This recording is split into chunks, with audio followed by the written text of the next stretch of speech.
오 헨리, 마지막 잎새. 워싱턴 스퀘어 서쪽의 작은 지역은 거리가 제멋대로 얼기설기 얽혀 플레이스라고 불리는 좁고 긴 골목길로 쪼개져 있다. 이 플레이스들은 기묘하게 기울고 굽어 있어서 어떤 길로 가도 한두 번은 다시 원래 길과 엇갈리게 된다. 일찍이 어느 화가가 이 거리에서 귀중한 가능성 한 가지를 발견했다. 물감이나 종이, 캔버스 대금 청구서를 들고 온 수구먼이 이 거리를 돌아다니다가 외상값은 한 푼도 받지 못한 채 원래 자리로 돌아왔다는 사실을 불현듯 발견하게 된다면 어떨까? 그렇게 해서 곧 이 색다르고 오래된 그리니치 빌리지로 화가들이 기웃기웃 모여들더니 북향 창문과 18세기풍 박공지붕, 네덜란드식 다락방, 낮은 집세를 찾아 헤매기 시작했다. 그러고 나서 6번가에서 백납잔 몇 개와 풍로가 달린 식탁용 냄비 한두 개를 들여와 예술인 거리를 형성했다. 납작한 3층짜리 벽돌 건물 꼭대기에 수와 존 씨의 작업실이 있었다. 존 씨는 조애너의 애칭이었다. 수는 메인주, 존 씨는 캘리포니아주 출신이었다. 두 사람은 8번가에 있는 델모니코 식당의 공용 테이블에서 식사하다가 만났는데 예술과 치커리 샐러드, 비숍 소매에 대한 취향이 아주 잘 통한다는 사실을 알고는 공동 작업실을 마련하게 되었다. 그것이 5월의 일이었다. 11월이 되자 의사들이 폐렴이라 부르는 차갑고 눈에 보이지 않는 이방인이 마을을 활보하면서 얼음장 같은 손가락으로 여기저기 사람들을 건드리고 다녔다. 이 약탈자는 건너편 이스트사이드에서는 마구 활개치고 다니면서 수십 명의 희생자를 덮쳤지만 이 좁고 이끼 낀 플레이스의 미로 사이에서는 걸음이 느릿해졌다. 폐렴 씨는 이른바 기사도적인 노신사가 아니었다.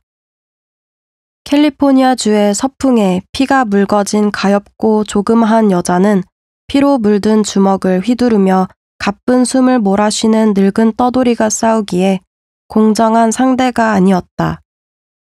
하지만 그가 존 씨를 덮쳤고 그녀는 페인트 칠한 철제 침대에 옴짝달싹도 못하고 누워서 작은 네덜란드식 유리창 너머로 옆집의 휑한 벽돌 담벼락만 바라보고 있었다.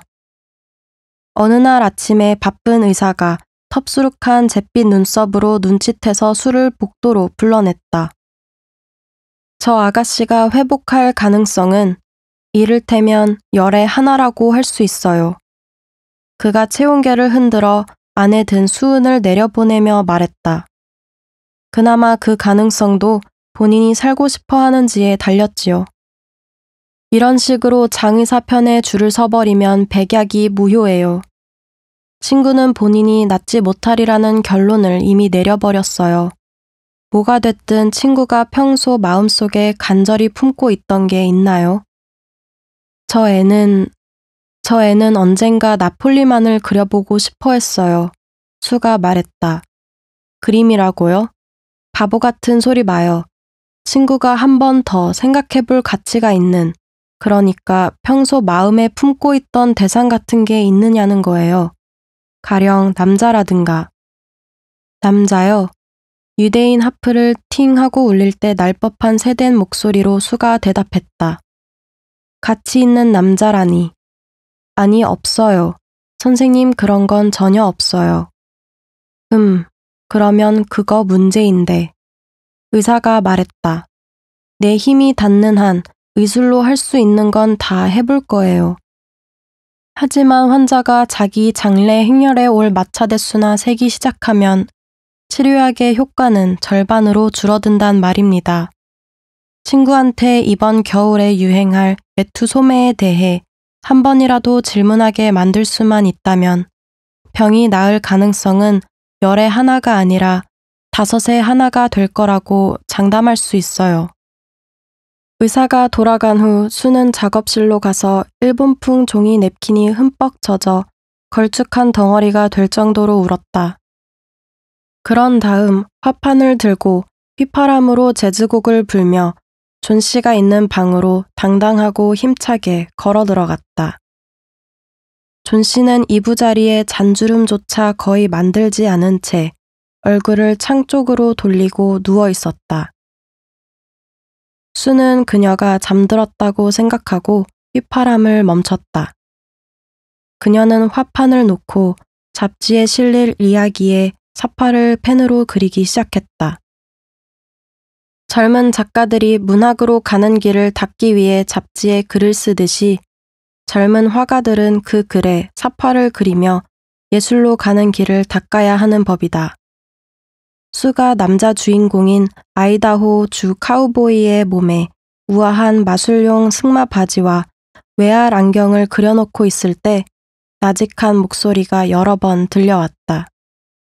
그녀가 불이 나게 침대 옆으로 다가갔다. 존 씨가 눈을 크게 뜨고 있었다. 그녀가 창밖을 바라보며 숫자를 세고 있었는데 그것도 거꾸로 셌다. 12. 그렇게 말하더니 잠시 후에 11. 그러고 나서 10.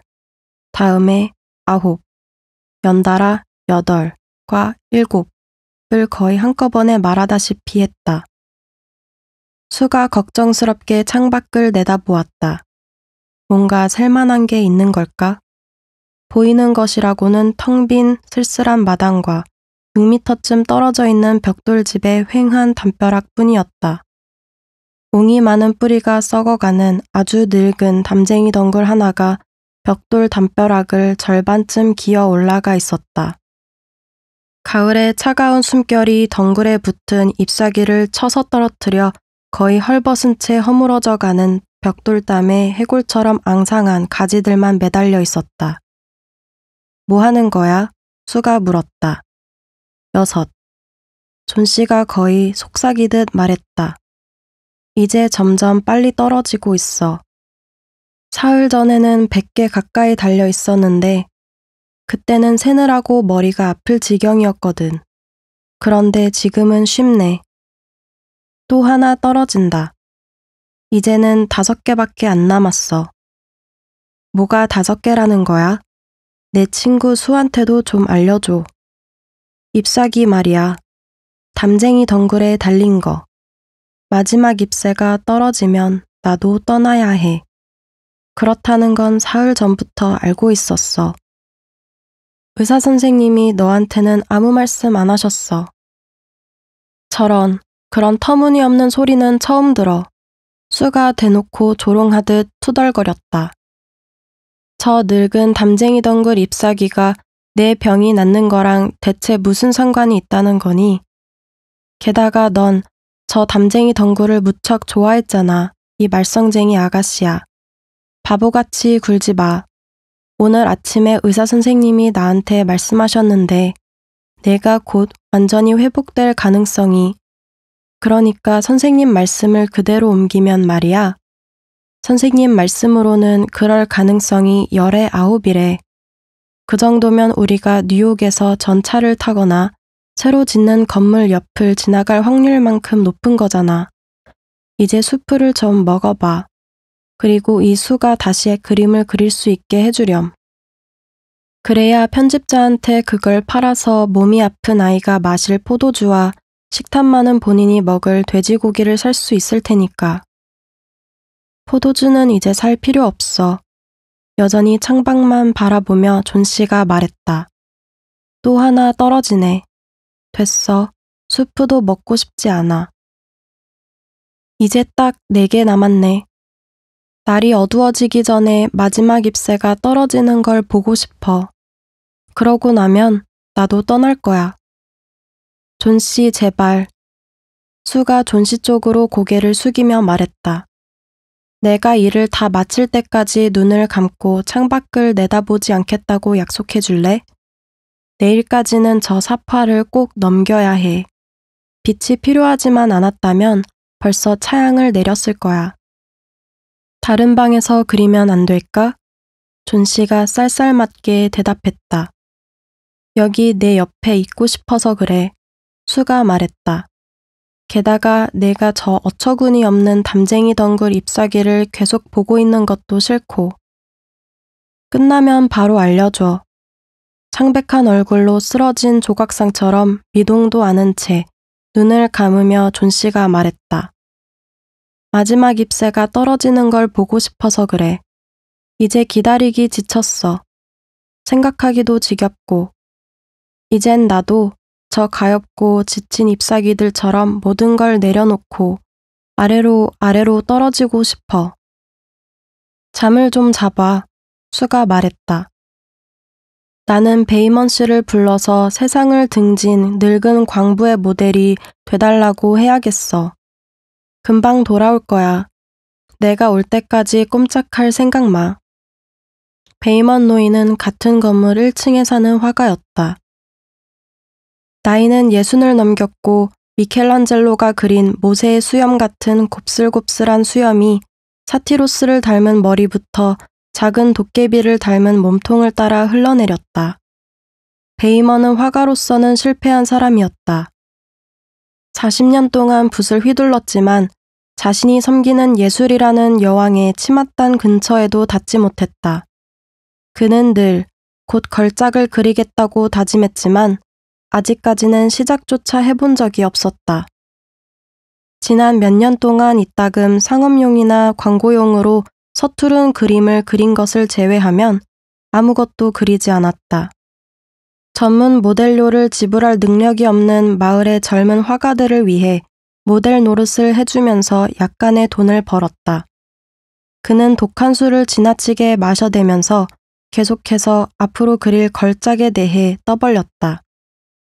그 밖의 면에 있어서는 그저 성질 사나운 왜소한 노인일 뿐이었다.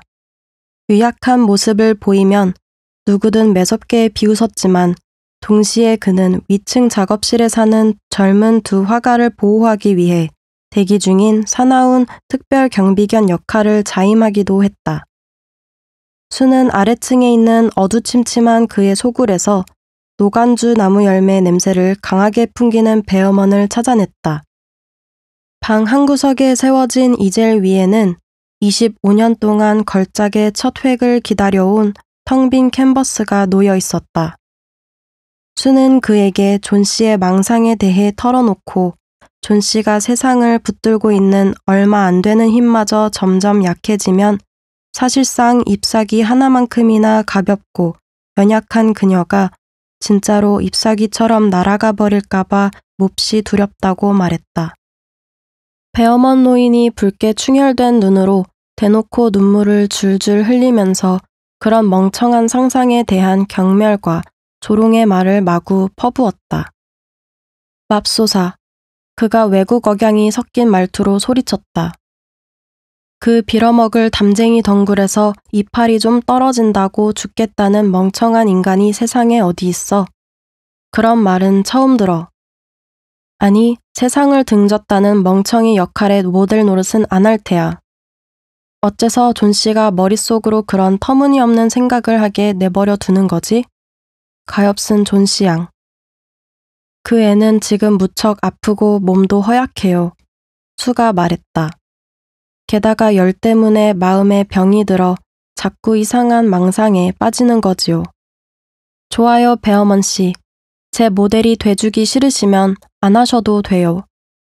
하지만 저는 베어먼 씨를 지긋지긋하게 무책임하고 말 많은 노인네라고 생각할 거예요. 수양도 영락없이 여자로군. 베어먼이 소리를 질렀다. 내가 모델 안 서준다고 누가 그래. 자, 나도 함께 가지. 30분 전부터 계속 모델 설 준비가 됐다고 말하려고 했어. 젠장.